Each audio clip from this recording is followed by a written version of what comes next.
السلام علیکم تمام دیکھنے والوں کو۔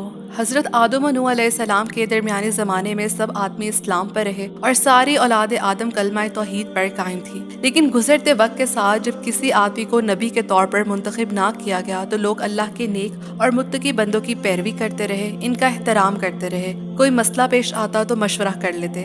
وقت ایسے ہی گزرتا رہا، لیکن کچھ مدت بعد جب بعض بزرگوں اور صالحین کا انتقال ہو گیا جن کے نام ود، سوا، یغوث، یعوق اور نصر تھے، اب ان لوگوں نے ان کی تصویریں بنا لی تاکہ ان بزرگوں کے احوال و عبادات وغیرہ کی یاد تازہ رہے اور وہ اللہ کی راہ سے بھٹک نہ جائیں۔ لیکن کچھ عرصے بعد شیطان کے بہکاوے میں آ کر ان لوگوں نے صورتوں کے مجسمے تیار کر لیے، حتیٰ کہ کچھ دنوں بعد ان کی عبادت ہونے لگی اور بزرگوں کے نام پر تیار کیے گئے بتوں سے بت پرستی کی وبا پھیل گئی، اور یہ لوگ یقین کرنے لگ گئے کہ یہ بت ہمیں پروٹیکٹ کرے گا، یہ والا بت ہماری خواہشات پوری کرے گا، یہ والا بت ہمیں برائی سے بچائے گا۔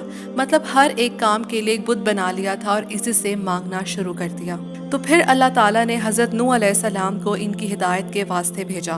حضرت نوح علیہ السلام نے انہیں اللہ کی وحدانیت کے بارے میں بتایا، انہیں سمجھایا کہ شیطان نے تمہیں گمراہ کر دیا ہے۔ حضرت نوح علیہ السلام کی باتوں سے کمزور اور غریب لوگ کافی متاثر ہوئے اور شرک سے پیچھے ہٹنے لگے، لیکن امیر لوگ حضرت نوح علیہ السلام پر سخت غصہ کرنے لگے اور آپ سے دور بھاگنے لگے۔ کئی 100 سالوں تک یہ لوگ مرتے وقت اپنے بچوں کو وصیت کر جاتے تھے کہ اس نوح کے بہکاوے میں مت آنا، اپنے معبودوں کی حمایت پر جمے رہنا اور اپنے آبائی دین سے پیچھے مت ہٹنا۔ حضرت نوح علیہ السلام 950 برس تک ان لوگوں کو سمجھاتے رہے، لیکن جب امید کی کوئی جھلک باقی نہ رہی تو مایوس اور تنگ دل ہو کر اللہ کی بارگاہ میں عرض کیا کہ خدایا، میں نے اپنی طرف سے دعوت و تبلیغ میں کوئی کمی نہیں چھوڑی، لیکن میری بات سننا تو دور، یہ چاہتے ہیں کہ میری آواز بھی ان کے کانوں میں نہ پڑے، اس لیے میں دعا مانگتا ہوں کہ اے میرے رب، زمین پر کافروں میں سے کسی کو نہ چھوڑنا، اگر تو نے ان کو چھوڑ دیا تو وہ تیرے بندوں کو گمراہ کریں گے۔ پھر اللہ تعالیٰ نے حضرت نوح علیہ السلام کی دعا قبول کر لی اور حضرت نوح علیہ السلام سے کہا کہ وہ لکڑی اور اوزاروں سے سمندر سے دور کشتی بنائیں۔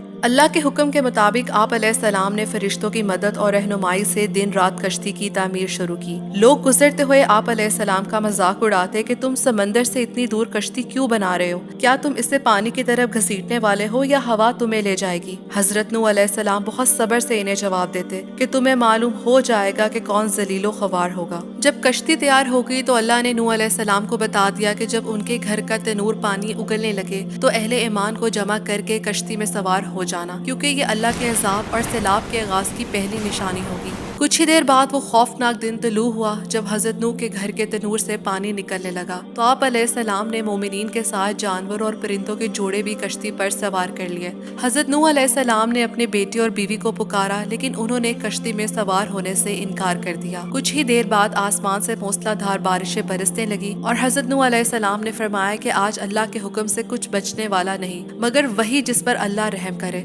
موسلا دھار بارش اور تیز پانی کی لہروں کے ساتھ ایک کشتی چل رہی تھی اور 6 مہینے تک حضرت نوح علیہ السلام اور آپ کے ساتھ اس کشتی میں سوار رہے۔ اس کے بعد اللہ کے حکم سے طوفان رک گیا اور اللہ نے زمین کو حکم دیا کہ وہ پانی کو نگل جائے، جس کے بعد زمین سوکھ گئی اور یہ کشتی الجودی مقام پر پہنچ کر رک گئی۔ حضرت ابن عباس رضی اللہ تعالیٰ کا قول ہے کہ حضرت نوح علیہ السلام کے ساتھ کشتی میں بال بچوں سمیت کل 80 آدمی تھے۔ تفسیر ابن کثیر میں لکھا ہوا ہے کہ بقول اہل توراہ اللہ کے حکم کے بعد پانی کم ہونا شروع ہوا تو حضرت نوح علیہ السلام نے کشتی کی چھت کی چھوٹی سی کھڑکی کھولی۔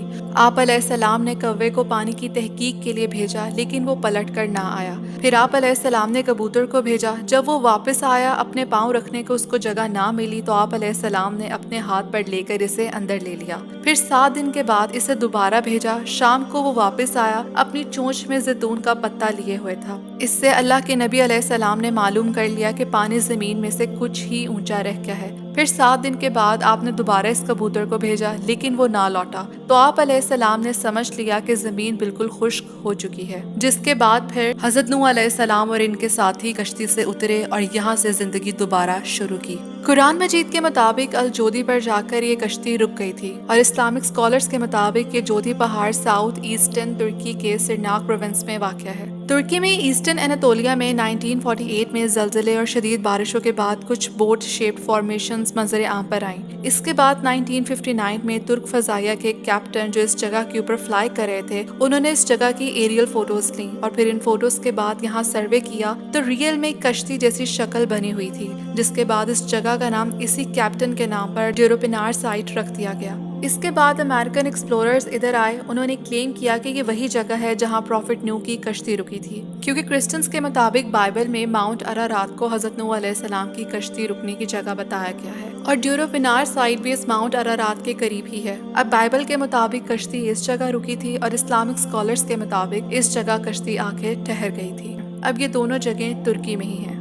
کچھ ریسرچرز نے اس ڈیوروپینار سائٹ میں میٹل ڈیٹیکٹر کا یوز کیا اور گراؤنڈ کے اندر میٹالک پیٹرن ڈیٹیکٹ کیے جو ایک کشتی کے اسٹرکچر سے میچ کرتے ہیں. انہوں نے راک سیمپلز بھی اکٹھے کیے اور بتایا کہ یہ فوسلائزڈ ووڈ ہے. مطلب ان ریسرچرز کے مطابق یہ وہ ووڈ ہے جو حضرت نوح علیہ السلام کی کشتی میں استعمال کی گئی تھی. لیکن جیولوجسٹ اور سائنٹسٹ کہتے ہیں کہ یہ ایک نیچرل فارمیشن ہے جو نیچرل ویدرنگ اور ٹیکٹونک ایکٹیویٹیز کی وجہ سے بنی ہے. یہاں کوئی کشتی موجود نہیں ہے، لیکن اس کے باوجود اس جگہ پر نوحاز آرک نیشنل پارک موجود ہے. یہاں ٹورسٹ آتے ہیں اور آج بھی اس پہ کئی ریسرچز کی جا رہی ہیں. لیکن چاہے ماؤنٹین آف ارارات ہو، ڈیوروپینار سائٹ ہو یا ماؤنٹ الجودی ہو، یہ تینوں مقام تو ہیں ایک ہی جگہ پر، اور وہ ہے ترکی. حضرت نوح علیہ السلام کے اس گریٹ فلڈ کا واقعہ ہمیں صرف قرآن مجید یا بائبل ہی میں نہیں ملتا، بلکہ دنیا کی 2 اینشینٹ سویلائزیشن کی ٹیکسٹ میں طوفان نوح جیسا واقعہ بھی ملتا ہے. پہلی اولڈ سویلائزیشن جدھر ہمیں یہ واقعہ کافی سملیرٹی کے ساتھ ملتا ہے وہ ہے میسوپوٹیمیا. ایپک آف گلگمیش جو میسوپوٹیمیا کی سب سے پرانی کہانیوں میں سے ایک ہے، اس میں بھی ایک گریٹ فلڈ کا ذکر ملتا ہے. اس کہانی میں ایک شخص اتنا پشتم کو خدا کی طرف سے پہلے ہی وارننگ ملتی ہے کہ ایک بہت بڑا طوفان آنے والا ہے جو مخلوق کو تباہ کر دے گا. اسے بھی بڑی کشتی بنانے اور اپنے خاندان اور تمام قسم کے جانوروں کو ساتھ لے کر اس کشتی میں سوار ہونے کا کہا جاتا ہے. فلڈ آتا ہے، سب ڈوب جاتا ہے، صرف کشتی اور اس میں موجود لوگ بچ جاتے ہیں. اب بہت سے مسلمان حیران ہوں گے کہ جس دوسری اینشینٹ سویلائزیشن میں گریٹ فلڈ کا واقعہ کافی تفصیل سے بیان کیا گیا ہے وہ ہے ہندو اسکرپچرز میں.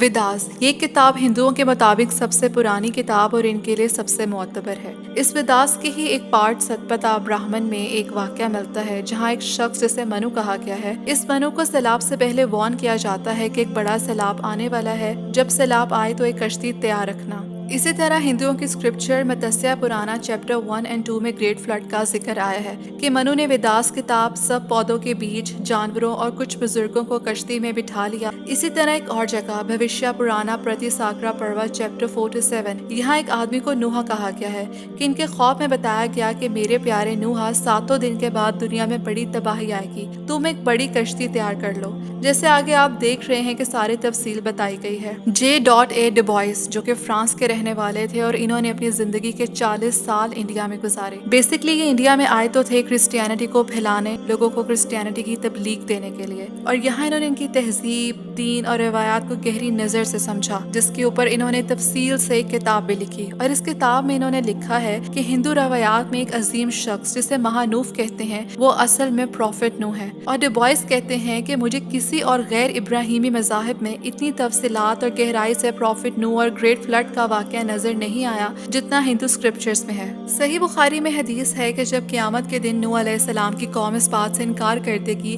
کہ نوح علیہ السلام نے ان تک اللہ کا کوئی پیغام نہیں پہنچایا اور ہمارے پاس تیرا کوئی نبی نہیں آیا، اس پر اللہ تعالیٰ نوح علیہ السلام سے دریافت فرمائے گا اس کے لیے آپ کی طرف سے کوئی گواہی دے سکتا ہے؟ تو نوح علیہ السلام عرض کریں گے کہ محمد صلی اللہ علیہ وآلہ وسلم اور ان کی امت کے لوگ میرے گواہ ہیں. چنانچہ ہم اس بات کی شہادت دیں گے کہ نوح علیہ السلام نے اللہ تعالیٰ کا پیغام اپنی قوم تک پہنچایا تھا. ابھی تو یہ دنیا باقی ہے، نہ جانے کتنے رازوں سے پردہ اٹھنا ہے، نہ جانے آگے جا کر اور کیا کیا چیزیں معلوم ہونی ہیں. اگر میری کسی بات میں کوئی غلطی ہو گئی ہو یا کوتاہی ہو گئی ہو تو میں معذرت چاہتی ہوں. اگلی ویڈیو تک کے لیے اللہ حافظ.